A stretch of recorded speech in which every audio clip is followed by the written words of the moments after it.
Lo dijo en la primera hora. Muy bien, 7:38, nos enlazamos vía telemática con el consultor político Gustavo Itz.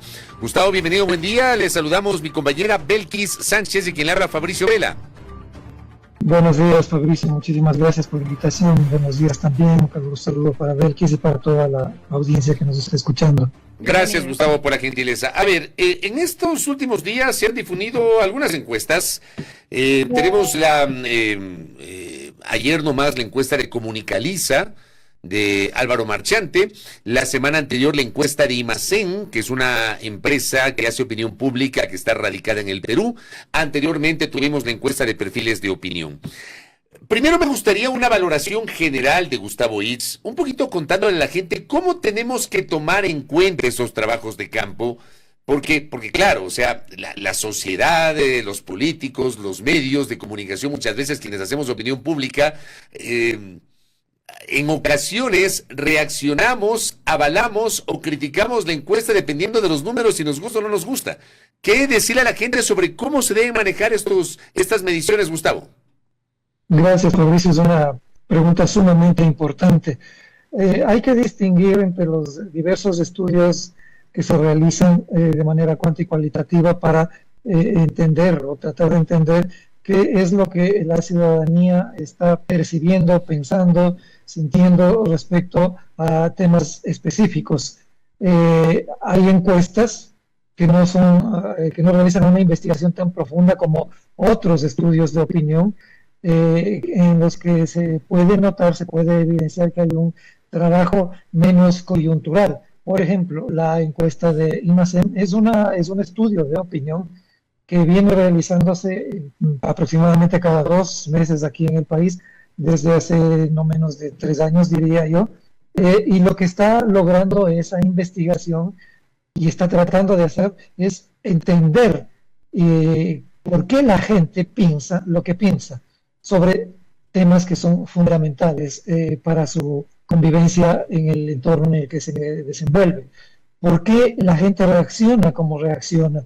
Si hay conexiones entre estas respuestas, estas percepciones entre países muy similares, le hace Perú, Bolivia, Ecuador, Colombia e incluso Chile, Argentina. Las otras encuestas que generalmente estamos ya acostumbrados a mirar, son encuestas que se realizan sobre la base de la coyuntura vigente en ese momento y tienen por lo mismo una temporalidad que puede variar de un día a otro, y eso no es una exageración, porque las encuestas comunes y corrientes lo que hacen es trasladar una especie de radiografía de lo que está ocurriendo y cómo la gente lo está entendiendo, cómo lo está percibiendo en ese momento. Pero la política, la economía, la sociedad se mueven de una manera mucho más rápida que la elaboración de estos estudios, la consolidación de la data, mientras ha ocurrido, mientras se están desarrollando los procedimientos para concretar los porcentajes, para evidenciar los porcentajes de las respuestas, ocurrió una noticia que ya puede haber cambiado totalmente la percepción sobre ellos. De esta manera, en conclusión, lo que hay que entender es que las encuestas, los estudios de opinión, pueden ser y deberían ser solamente un instrumento o una guía para que todos los periodistas, los consultores, los ciudadanos en general, los actores políticos, tengamos una información más adecuada, más concreta, más valorada, más objetiva, de ser el caso, sobre el contexto y las causas por las que ese contexto, esa coyuntura se está produciendo, del modo en que se produce, pero no creer que esas encuestas ya deberían generar una corriente de opinión que, más allá de cualquier otra circunstancia, nos ubique o nos enfoque sobre una realidad que, como digo y subrayo, es absolutamente cambiante. Por ejemplo, yo cuestioné muchísimo, hace no menos de un mes y medio, una encuesta, no quiero decir de quién son colegas, digamos, ¿no? Yo no soy encuestador, pero trabajo con encuestas. Y circulan encuestas en las que ya se habla y se menciona de cuál es la tendencia de voto sobre la base de papeletas simuladas, cuando ni siquiera estaban consolidadas algunas esa parte me parece importante, Gustavo, lo que usted acaba de decir, ahí entremos en materia. Yo le leía, y me parece que Belkis también lo hizo en su momento, a Jacobo García, que decía en estos días que llama la atención que se presenten mediciones de intención de voto cuando todavía no tenemos el mapa completo. O sea, tenemos el anuncio del presidente. Creo que la única candidatura cierta es la del presidente. De ahí tenemos precandidaturas anunciadas que no necesariamente van a aterrizar en candidaturas ya en firme. Claro. Por supuesto. Es que es terriblemente antitécnico. ¿Qué es lo que indirectamente, y lo dije en medios de comunicación? Me parece que eso es una conducta más que solamente antitécnica y antiética, puede estar evidenciando una estrategia implícita para generar una corriente de opinión en los electores a los cuales se dirigen las preguntas, que terminen diciendo o terminen pensando inconscientemente, bueno, si no hay más candidatos, es todo lo que nos queda. Y entonces este país se ve nuevamente abocado a votar por el mal menor.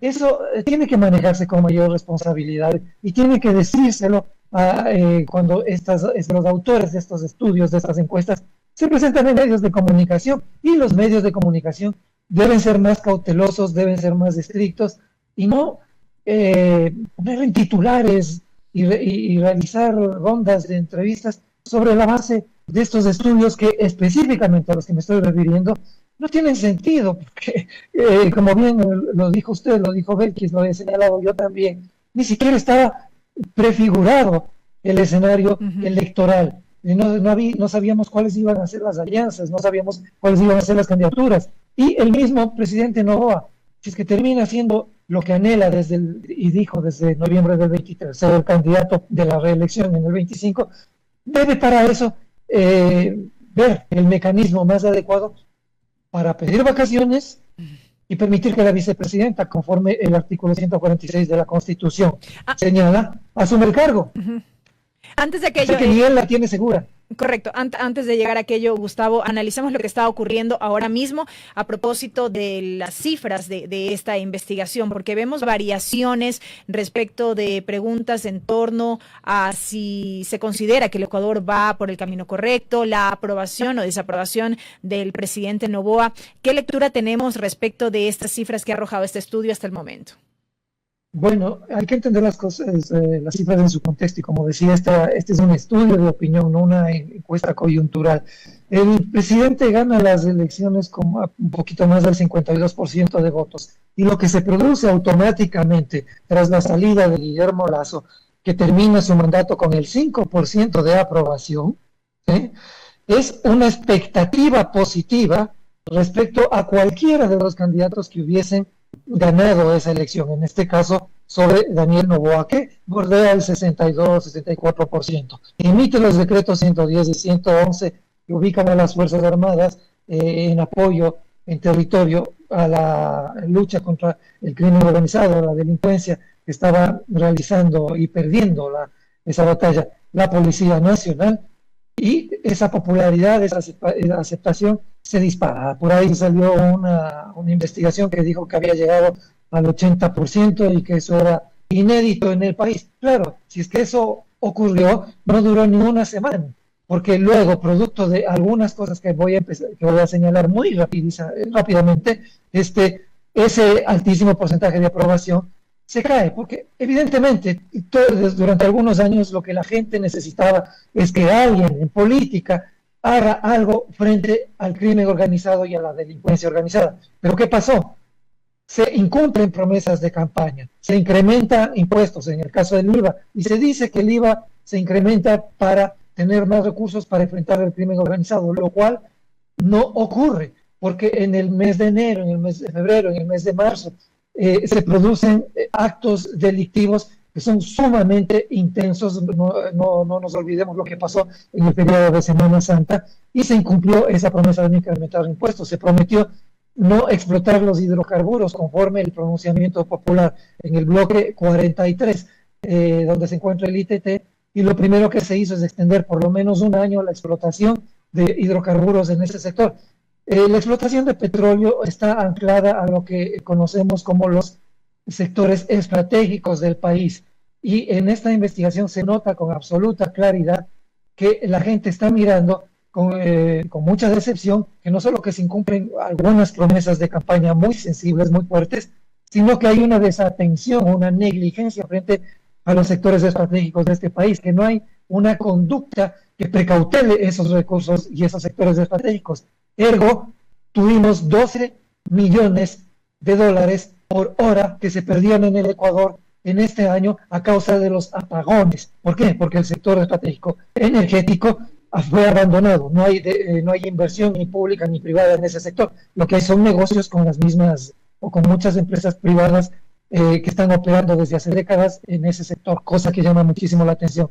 Esas son, entre otras, las razones, ¿no? La migración desde el año 2023, 2019 al año 2023 tiene un aumento en el porcentaje de personas que huyen de este país a causa de la delincuencia, de la inseguridad y del desempleo que afecta prácticamente al 65% de ecuatorianos que no tienen un empleo fijo, seguro, normalizado debidamente, y se miran cifras de incremento en la migración del 222% en el mismo periodo.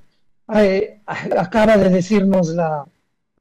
expresar la ministra del Interior de que ya nos hemos ahorrado unas cuantas muertes, lo dice en Machala, que el mes de julio ha sido el menos violento del año. Las mismas cifras del régimen la contradicen. Julio ha sido uno de los años más, meses más violentos en lo que va del año. 580 homicidios. Y yo le añado, Gustavo, obviamente no están estas mediciones, pero por ejemplo ayer el gobernador del Guayas se manda un adobe, dice, no podemos estar de niñeros cuando le preguntan sobre la masacre en Durán. O sea, ese tipo de declaraciones abonan para una sensación de que no hay empatía por parte de las autoridades. No hay empatía en ese tema y en muchos otros, porque lo que ocurrió en Durán fue un gran despliegue publicitario, que es lo que le caracteriza a la comunicación política de este régimen, la publicidad política, con un despliegue militar, donde fueron, según las declaraciones, palabras más, palabras menos, a tomarse Durán, para devolvérselo a la gente honesta de ese municipio, de ese cantón. Y lo que realmente termina ocurriendo es que fueron a tomarse fotos en Durán. Porque lo que ha seguido ocurriendo en ese cantón, que es el más violento del mundo, en uno de los 3 países más violentos de la región, que es el Ecuador, no ha sido una señal de que esa empatía está produciendo con los recursos económicos que se dijo se iban a incrementar o a poner en manos de las Fuerzas Armadas y de la policía para combatir este flagelo. No está ocurriendo. Lo mismo ocurrió con el tema del empleo y del desempleo. ¿Qué nos dijo meses atrás el primer mandatario? Trabajen, como trabajamos en el gobierno, para que puedan comer 3 platos al día. Plato fuerte y postre, decía el presidente. Sí, es una tamaña grosería, No se, es decir, no solamente que no hay empatía, parece que no se entiende cuál es cuál es el elemento fundamental que debe caracterizar a un gobernante, que es la tolerancia, la solidaridad, el entender que está gobernando no para una élite, no para quienes votaron por él, no para quienes están sumamente preocupados con el tema de la inseguridad y por esa razón creen que cualquier cosa que se haga Gustavo, está bien. Gustavo, en Imacén, por ejemplo, la encuesta de Imacén dice, aprueba o desaprueba la labor que realiza el presidente, y ahí le ubica con el 43.5% de aprobación. Sin embargo, ayer, por ejemplo, la encuesta de Comunicaliza le daba un porcentaje distinto, un porcentaje más alto. Básicamente, según el análisis de Comunicaliza, aparentemente el presidente logra una recuperación a partir de la incursión en Durán. O sea, él maneja una cifra que supera el 52% de calificación positiva, pero del declive que tenía empieza un repunte a partir de la entrada al Cantón Durán. ¿Cómo entendemos estas dos lecturas? Por un lado la de Imacén, que habla de 43.5%, y la de Comunicaliza, que sí encuentra este punto de inflexión con la entrada a Durán, la presencia de estas tanquetas, del presidente ahí en el puente de la Unidad Nacional para llegar a Durán, y eso le permitió, según Comunicaliza, recuperar un poquito. A ver, en el tema de Imacén, ese 43% obedece, hasta donde yo pude mirar esa encuesta, en el acumulado promedio por provincias desde los últimos 8 meses en que ha estado a cargo el presidente. Pero en realidad el declive de la credibilidad y de la popularidad en términos globales es del 39 le ubica en un 39.1% de apoyo, ¿sí? No en el 43%. A nivel nacional, ese promedio, cuando ya se libera de lo que es el acumulado por provincia, es una aprobación del 39.1%. En el otro caso, es la evidencia de lo que estábamos señalando al inicio de esta entrevista, un manejo publicitario. Cuando se realiza algún tema, se pone en escena, políticamente hablando, genera la atención inmediata de los medios de comunicación y una reacción ciudadana que está desesperada por contener, en este caso, el crimen organizado. Obviamente, esas apreciaciones positivas tienden al alza. Inmediatamente después, días después, cuando ya ese evento ha dejado de estar en la primera plana y se empieza a mirar que no ha tenido la eficiencia, la eficacia que se pretendía buscar a través de la narrativa en TikTok, a través de las narrativas en redes sociales, nuevamente esas cifras caen. Ha ocurrido con el tema del desempleo, ha ocurrido con el tema de la inseguridad y ha ocurrido con el tema de la crisis económica, por solo señalar tres ejemplos. Correcto, Gustavo. Ahora, el tema de la credibilidad institucional, ¿qué dice la encuesta de Imacén sobre aquello? A ver, vamos a ubicarnos en ese tema. En esa lámina son las Fuerzas Armadas, sin duda tienen la mayor credibilidad, conservan la mayor credibilidad. O sea, siguen las Fuerzas Armadas en el primer lugar de calificación positiva de credibilidad entre la gente encuestada. Así es. ¿Por qué razón? Porque se nota que la gente entiende, primero, que las Fuerzas Armadas están cumpliendo una labor para la cual no estaban preparadas, es decir, están frenteando un problema que no les correspondía, pero de una manera absolutamente empática con la ciudadanía, y a partir del mandato por la emergencia, por la declaratoria de conflicto armado interno, han hecho todo lo que mejor han podido y siguen haciéndolo en función de apoyar a la policía y de contener el crimen organizado. Antes de que se produzca este decreto y de que las Fuerzas Armadas asuman esa responsabilidad que constitucionalmente no les corresponde y les distrae de otras temáticas, tenían un aprecio que había bajado.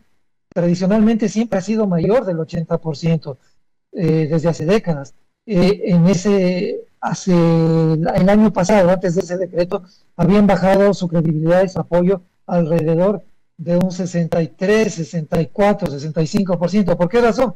Porque la gente demandaba, precisamente por el gran afecto que siente por las Fuerzas Armadas, que hagan algo también, que estén en la calle, que apoyen a la policía. El momento que se pudo tener a las Fuerzas Armadas controlando las cárceles y apoyando la contención de la delincuencia transnacional, del narcotráfico y del crimen organizado, obviamente ese porcentaje se acrecentó y actualmente llega aproximadamente al 83% de aprobación. Correcto, Gustavo. Veamos qué pasa con la evolución de estos temas sobre la calificación del presidente, esta sensación de pesimismo respecto del presente y futuro del Ecuador, el hecho de que, bien lo ha notado Gustavo Ich, todavía llama la atención de que se esté midiendo candidaturas cuando no tenemos el mapa completo, y obviamente la credibilidad institucional. Una última cosa, se supone que entre esta y la próxima semana habrá definiciones sobre candidaturas. Hay expectativas por lo que podría pasar con Revolución Ciudadana, hay expectativas si finalmente hay una suerte de unidad, ya Unidad Popular se desmarcó de esa posibilidad de diálogo, Recientemente Pedro José Freire decidió anunciar su precandidatura por Suma. Estos movimientos, estas escaramuzas, ¿cómo las analiza para cerrar, Gustavo? A ver, son parte de toda esta presión que sienten las organizaciones políticas por participar en las elecciones, a sabiendas de que no tienen el tiempo necesario, ni los recursos necesarios, ni la implantación en territorio necesaria, la gran mayoría de ellas, para consolidar una alianza que les permita ubicarse en segunda vuelta. Me parece a mí que la estrategia de estas agrupaciones, por lo pronto, y de estos movimientos y partidos políticos, se dirige fundamentalmente hacia la consolidación de bloques legislativos que puedan ejercer un contrapeso a lo que podría, todavía no es seguro, generar una reelección del primer mandatario. También de dónde están partiendo todos estos grupos, todas estas intenciones políticas, es algo que la gente tiene que mirar, tiene que evaluar con absoluta sensatez, porque cuando se le pregunta al gobierno, a las personas, si el actual régimen representa para el Ecuador un cambio total o parcial o es igual a todos los anteriores, pues el 8.5% de ciudadanos piensa que es un cambio total. Un cambio parcial, el 47.9%, y que es igual a todos los gobiernos anteriores, el 47.9%. Es decir, se acabó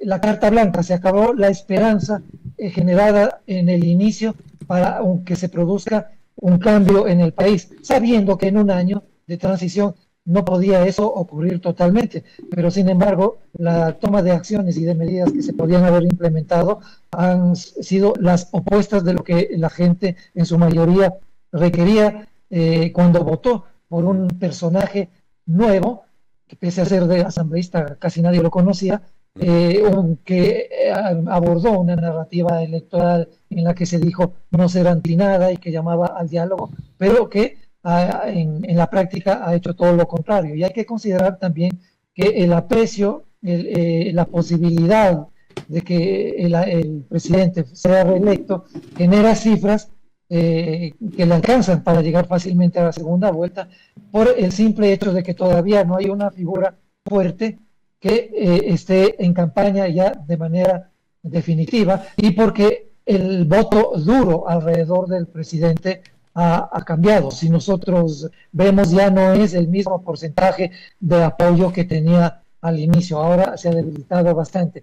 Si miramos temas como alimentación, vestimenta, salud, educación, transporte, sectores estratégicos, las respuestas en porcentajes de los estudiantes, de los ciudadanos encuestados, generan una percepción negativa, pesimista alrededor de esas respuestas, pues considera de que no cuentan con los recursos necesarios para alimentarse, para atender su salud, para atender la educación y para que los sectores estratégicos que en la última década se invirtieron en ellos entre 15.000 y 20.000 millones de dólares, no han sido beneficiados los ciudadanos, pues no se ve que la pobreza haya sido contenida tal como ocurre en los actuales momentos. O sea, no sabemos, como decía Vladimir Álvarez hace varias décadas, dónde está la plata que por millones se dice se ha invertido en los sectores estratégicos del país. La gente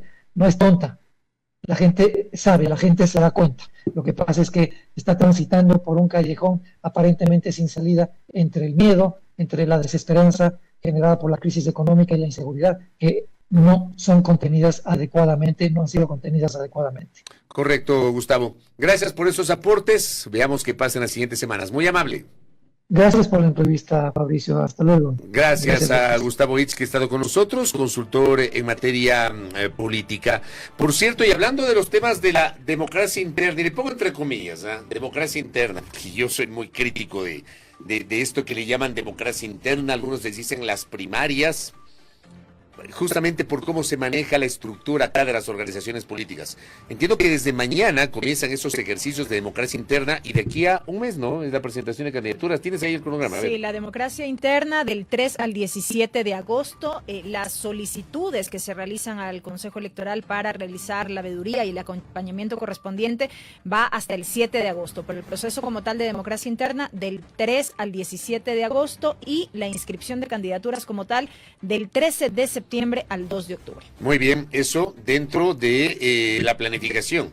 O sea, los tiempos electorales son, vean, cortitos. Las elecciones están a la vuelta de la esquina. Primera plana. Todas las noticias, todas las voces.